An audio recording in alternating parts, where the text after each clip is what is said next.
Welcome to my channel. Today I'm bringing you important news. Please subscribe to stay updated. A meeting took place on Friday in the Nigerian capital, gathering Abdoulaye Diop, Karamoko Jean-Marie Traore, and Bakary Yao Sanga, the ministers of foreign affairs for Mali, Burkina Faso, and Niger, respectively. The objective was to finalize the draft text concerning the institutionalization and operationalization of the Alliance Confederation of Sahel States, explained Mr. Sanga, reading from the final communique at the conclusion of the meeting. This draft text, the content of which remains undisclosed, will be submitted to the heads of state of the three states for adoption at the next summit of the ECOWAS, the date of which has not yet been specified. We can clearly consider today that the Confederation of the Alliance of Sahel States, ACE, has been born, declared Abdoulaye Diop after a meeting with General Abdourahmane Tani, the head of the Nigerian military regime. Burkina Faso, Mali, and Niger, former French colonies, have distanced themselves from Paris and moved closer to Moscow, forming the ACS last September. Why are Mali, Benin, and Burkina Faso withdrawing? The three countries have cited three main reasons for their decision. First, they describe the sanctions imposed on them for disrupting their democracies as illegal, illegitimate, inhumane, and irresponsible. Second, they point to the failure of ECOWAS to support them in their existential fight against terrorism and insecurity. The military regimes have also contended that ECOWAS has strayed from its original principles and is presently influenced by external forces. In 2001, ECOWAS ratified a protocol concerning democracy and good governance, which incorporated a mechanism to address unconstitutional changes in government. Article 1A of the protocol upholds a policy of zero tolerance towards power acquired or retained through unconstitutional methods. ECOWAS invoked this clause as the basis for suspending the three countries and enforcing sanctions against them. The regional body has explicitly stated its refusal to engage with the current regimes, emphasizing its determination to discourage military coups across the bloc. Additionally, ECOWAS has expressed clear frustration with the lack of commitment from the three countries towards reinstating democratic governance. It has urged for a precise and firm timetable for transition, particularly in Mali and Burkina. The primary effect will manifest in trade and economic progress.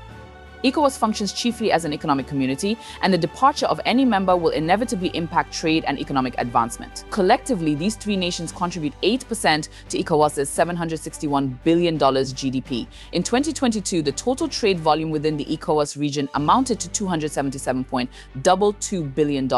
The apprehension lies in the potential disruption to the flow of goods and services within the bloc due to the departure of these countries. Exiting the bloc could also trigger additional consequential effects. The economic downturn in these nations, crucial for food security, could trigger mass migration to other ECOWAS states, exacerbating regional stability concerns. Additionally, fears arise that these countries may form bilateral ties with nations unfavorable to other ECOWAS members, such as Niger's recent alignment with Russia post-severing of ties with France. The primary effect on nations will manifest in the mobility of individuals, commodities, and services. Within ECOWAS, member states benefit from unhindered movement of their populace across the region. For example, over 5 million people from Burkina Faso, Mali, and Niger reside and labor in Côte d'Ivoire alone. Ghana, Togo, and Benin also host substantial populations of Nigerian migrants. Residents of the aforementioned landlocked countries would encounter barriers to travel within ECOWAS if Nigeria decides to enforce border controls. Niger, with significant trade ties to Nigeria, faces particularly daunting challenges due to its extensive border with 7 Nigerian states spanning over 1,600 kilometers. Presently, ECOWAS sanctions are already impacting Niger's populace, and should Nigeria intensify border enforcement post-exit, the hardship may escalate. Furthermore, depending on ECOWAS's future engagement with these nations, there may be constraints on the flow of goods and services, exerting additional strain on their economies. The short-term impact on security arrangements might be minimal, but there's a potential long-term effect looming. Currently, there's limited security cooperation among the three countries and other ECOWAS members. Their withdrawal from the G5 Sahel has already led to the organization's collapse.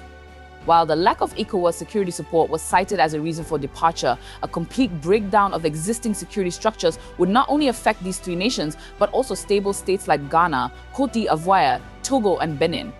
Although they formed the Alliance of Sahel States, without ECOWAS backing, tackling insurgencies could prove challenging. Presently, Mali has over 1,000 members of the Africa Corps, backed by Russia, with a smaller contingent in Burkina Faso. Despite previous reluctance, Burkina Faso has accepted foreign mercenaries, and Niger has recently agreed to military cooperation with Russia. These developments underscore the ongoing need for external assistance in combating insecurity. However, given Russia's commitments in Ukraine, their support to these countries may be limited. Failure to address insurgencies could lead to a broader regional threat. ECOWAS leaders have expressed readiness to engage in dialogue with the three countries. Offering concessions to prevent their departure would benefit the bloc and citizens across ECOWAS nations. Thank you for tuning in to my video.